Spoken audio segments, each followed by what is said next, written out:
JEE advance series का एक और हम लोग क्वेश्चन लेंगे। देखिए क्या क्वेश्चन कि a very long uniformly charged thread oriented along the axis of a circle of radius capital R.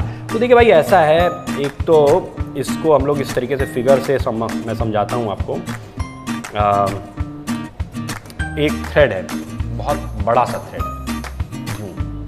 और ये इन्फिनिटी को चला जा रहा है, और हमने एक लिया है यहाँ पे सर्किल। तो एक सर्किल ले लेता हूँ, मैं सर्किल ले लेता हूँ, मैं 3D में बना रहा हूँ, ध्यान से समझिएगा। राइट, तो ये सर्किल है, सर्किल इसके सेंटर के साथ मैच करा दीजिए, है ना। और जो ये आपका है, ये वायर हो गया आपका। कह रहे हैं कि ये इन्फिनिटी को चला जा रहा है, ये आपका इन्फिनिटी को ऐसे चला जा रहा है। अब कह रहा है यूनिफॉर्मली लॉन्ग दिस, और ये जो आपको सर्किल दिखाई दे रहा है, सर्किल की रेडियस कुछ बता दी गई कि सर्किल की रेडियस जो है वो कोई आर की रेडियस है।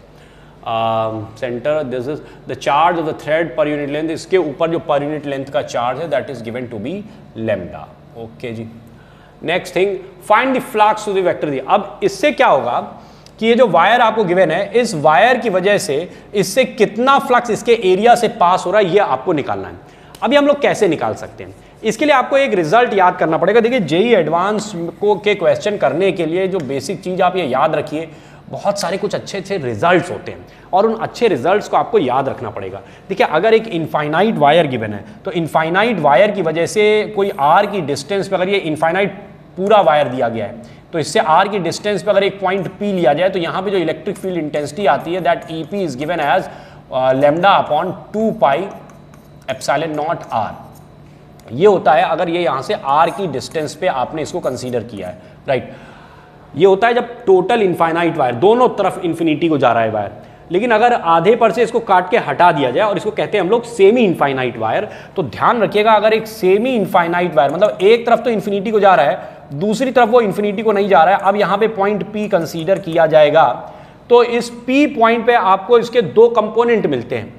एक कंपोनेंट मिलता है जो कि आपको इधर की ओर मिलेगा, मैं इसको ई पी एक्स कह देता हूं, और एक इधर मिलेगा, इसको मैं ई पी वाई कह देता हूं।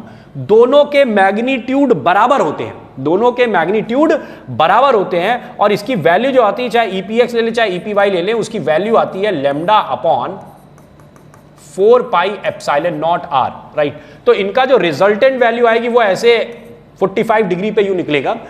लेकिन ध्यान रखना है आपको कि ये सेमी इनफाइनाइट वायर की वजह से एक आपको इस डायरेक्शन में यानी कि वायर के परपेंडिकुलर डायरेक्शन में भी फील्ड मिलेगी और वायर के इधर अलोंग अपोजिट डायरेक्शन में भी एक फील्ड मिलती है। दोनों के मैग्नीट्यूड सेम होते हैं और वैल्यू आती है lambda upon 4 pi epsilon naught R. अब ये रिजल्ट यदि आपको याद है तो आप इसका डेरिवेशन फटाफट आप तुरंत इस क्वेश्चन को खत्म कर सकते हैं, और नहीं याद है तो बात भाई उलझ जाएगी।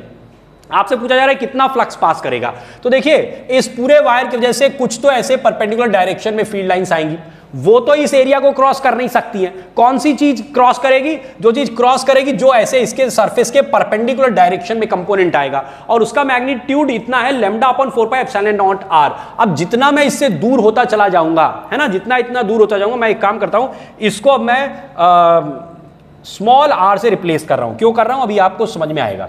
राइट, देखिए ऐसा है कि जैसे जैसे आप दूर जाएंगे ई की वैल्यू चेंज करती जाएगी, तो हम केवल एक्स वाले कंपोनेंट को लेंगे। अब हम करेंगे क्या, यहां से स्मॉल आर की डिस्टेंस पे एक छोटा सा एरिया काटेंगे डी आर की थिकनेस का।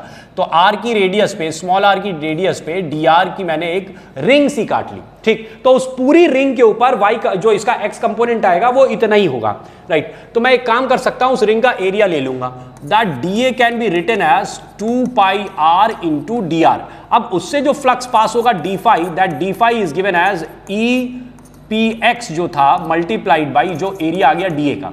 अब इसकी वैल्यू आप रख दीजिए जरा, कितना आएगा, lambda upon 4 pi epsilon naught r, और इसकी वैल्यू रख दो 2 pi are into D r. Correct, जो कट जाए या काट दो इसको, तो ये बन जाएगा आपका, देखिए 2 पाई से इसको काट दिया तो ये बनेगा लैम्डा अपॉन जो कट जाए काट दिए, 2 बचेगा, देखो पाई कट ही गया, ये इससे कट के 2 आ गया, एप्सिलॉन नॉट बचेगा, आर भी कट जाएगा आपका, बचा ऊपर केवल एक ये डी आर, ये आपका आ गया डी फाई। तो टोटल फ्लक्स यदि निकालेंगे तो फाई क्या आ जाएगा, ये देखो आर का फंक्शन ही नहीं बचाइए, है ना। तो अगर आपको वो डेरिवेशन याद है ना, वो रिजल्ट आपको याद है तो आपके लिए क्वेश्चन बहुत आसान है। तो इंटीग्रेट कर देंगे, इंटीग्रल डी फाई ले लेंगे और that is equal to lambda 2 epsilon naught, पूरी चीज कांस्टेंट है, बाहर निकाल देंगे lambda upon 2 epsilon naught, integral के अंदर केवल डी आर बचेगा। डी आर बचा, आर की लिमिट क्या पढ़ेंगे, 0 से लेके कैपिटल आर तक ले लो भाई, 0 से लेके कैपिटल आर तक। So you will get phi is equal to lambda into R upon 2 epsilon naught, that is the result. I hope समझ में आ गया होगा आपको। तो ऐसे जो भी डाउट्स होते हैं, आपको कोई भी जेईई एडवांस क्वेश्चन को करने में आपको दिक्कत आ रही है, आप क्वेश्चन भेजिए, मैं उसके सोल्यूशन आपको भेजूंगा।